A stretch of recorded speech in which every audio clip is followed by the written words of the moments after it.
Dream Warriors, yo, here we go. Okay, so this is like the second advanced screening in a row. I feel like we're a officially press sponsored podcast, but we got Aquaman today, and everyone knows how critical I am of this movie even existing. I saw it last night. I worked out. I went to the office today. I fired one of my clients today. Told him to get out. You're a waste of time. Don't not pay me.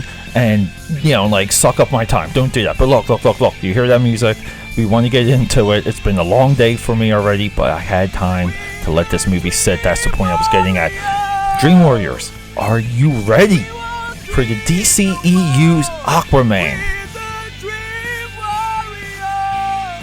I can't tell all of you Dream Warriors out there how excited I am. I'm excited because this movie it really was, I think, something else, and I'll get back into that. But right now, let me introduce myself. If you're new, welcome to Dream Warriors. You out there, I'm reaching out to you through my vocalities. That's a word I just made up.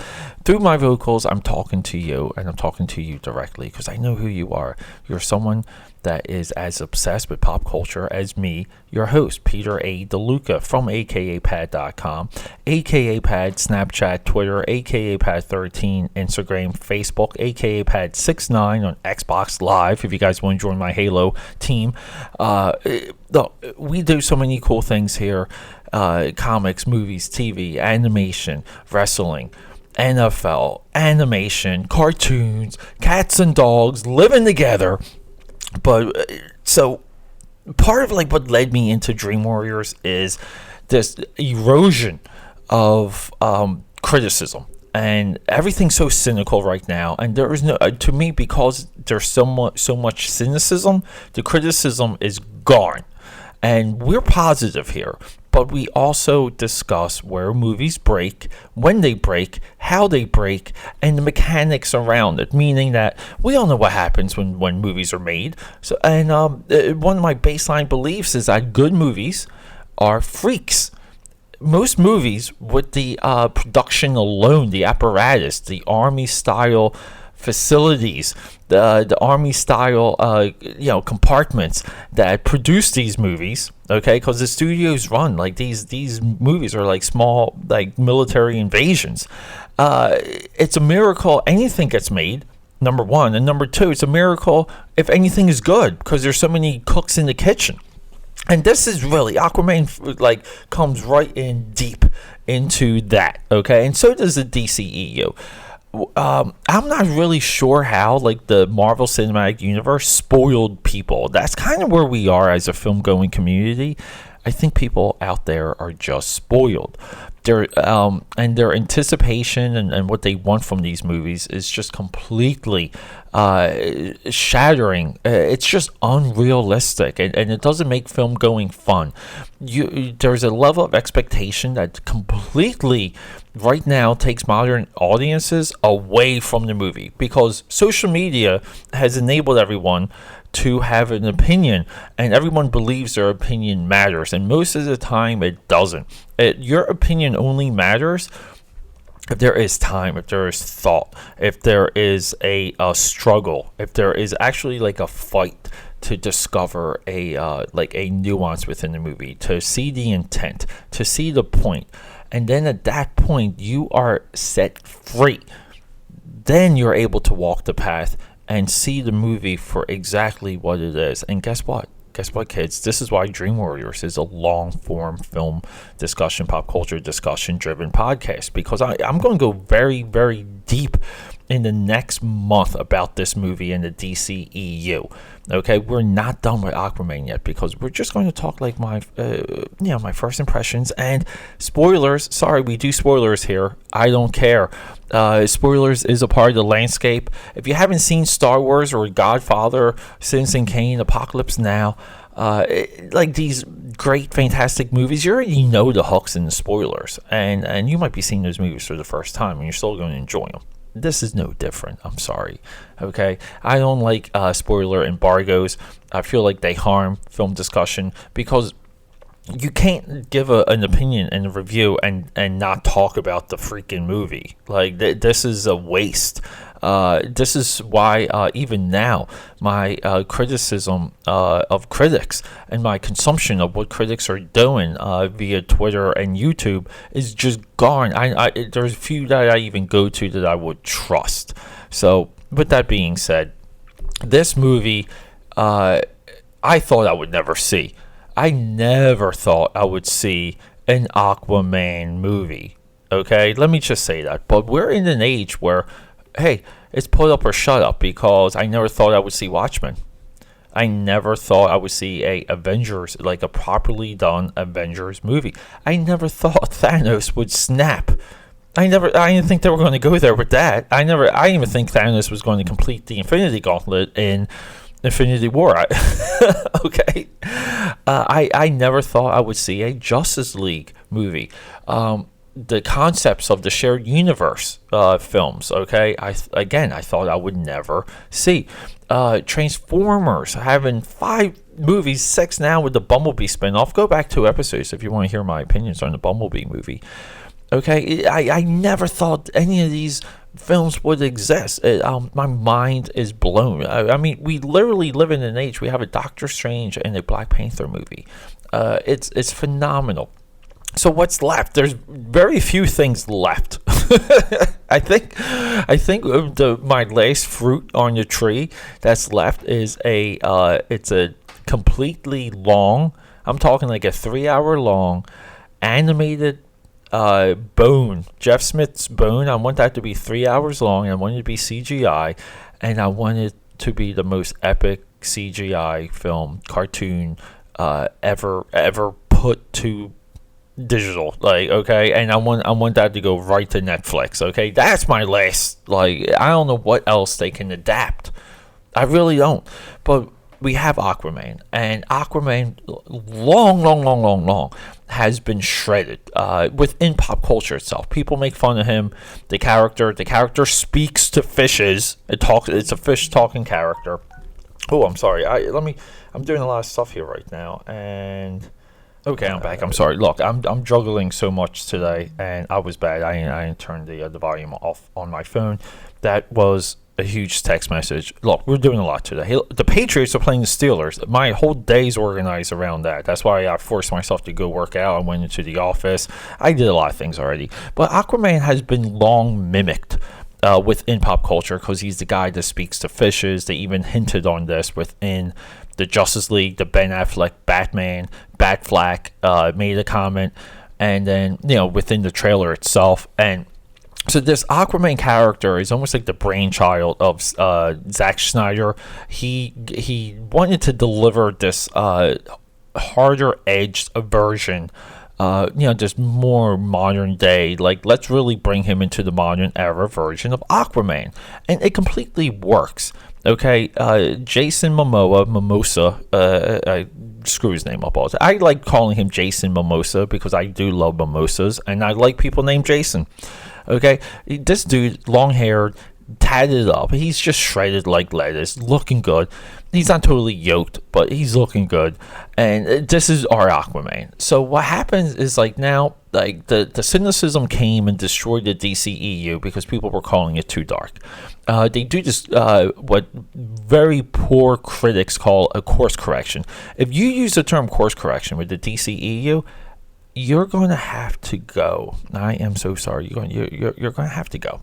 Okay, because it's only a course correction if we know it worked. We don't know anything. Okay, this is just they're swerving based on audience expectations and social media backlash. They're bowing at the knee. They're bowing to what they think the potential audience wants.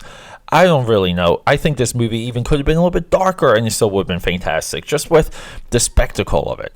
And I really do feel like the spectacle of the Aquaman movie would have worked, dark or not. Okay, I would have liked it to be a little bit more dreadful and dire, which this movie's not. But look, at the end of the day, at the end of the arc, at the end of all of it, okay, this movie is a definition of James Wan.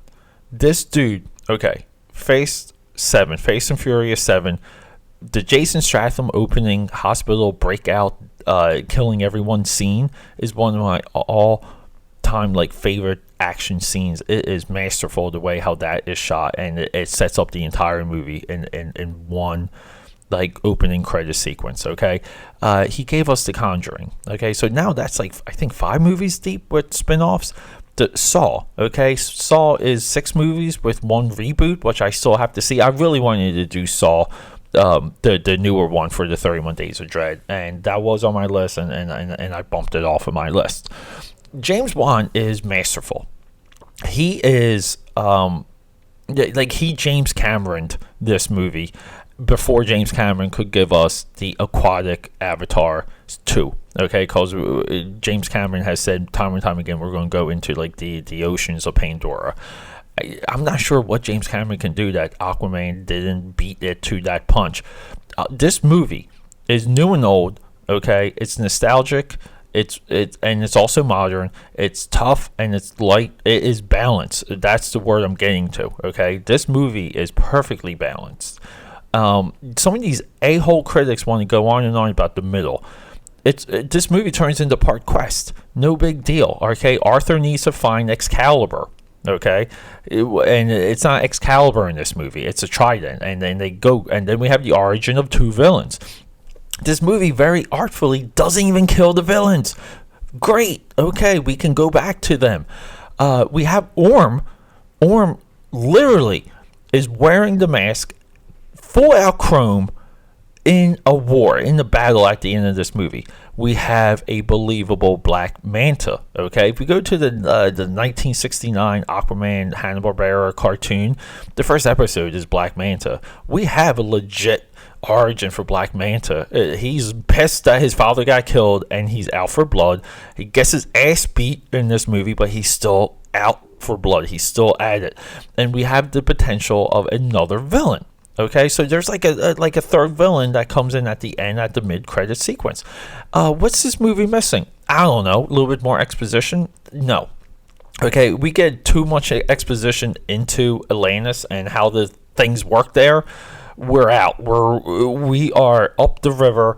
It's not going to make any sense. Same as Wakanda. They played the 2 of them perfectly in both movies. Atlantis is so much more tougher because you're floating and you're talking and the coloration of your skin's normal. I don't know how to do Atlantis. They did it though, and fine.